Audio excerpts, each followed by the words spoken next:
कौन से ऑप्शन में अंतस्थ व्यंजन है? कौन से ऑप्शन में अंतस्थ व्यंजन है? ऊ, पै, ई, ये अंतस्थ व्यंजन नहीं है, रे अंतस्थ व्यंजन है। निम्न में से सघोष अल्प प्राण है? कै, छ, घ, ये सघोष अल्प प्राण नहीं है। ये द सघोष अल्प प्राण है।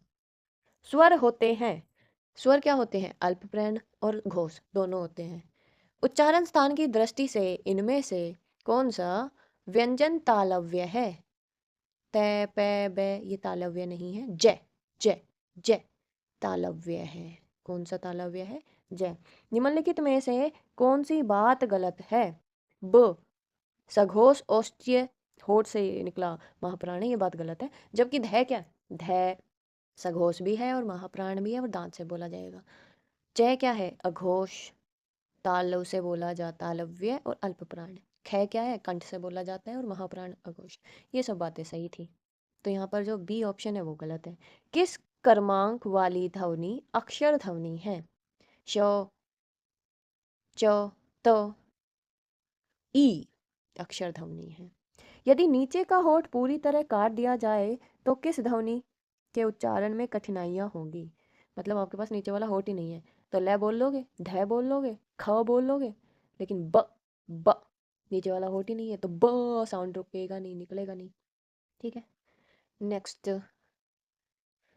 इसमें से पार्श्विक व्यंजन है, लय पार्श्विक व्यंजन है। वर्ण कितने प्रकार? वर्ण के कितने प्रकार है?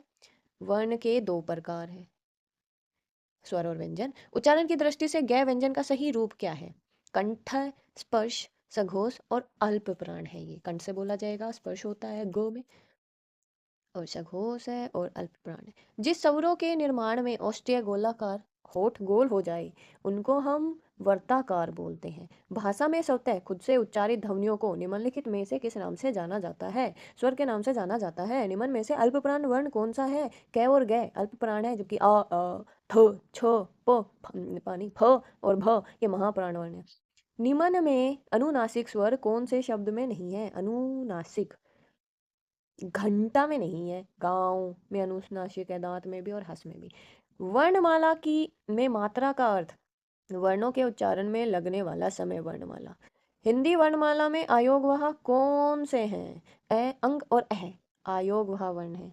पदों का वह स्वरूप जिसके द्वारा हम कोई पूरी बात कहते हैं वह है शब्द।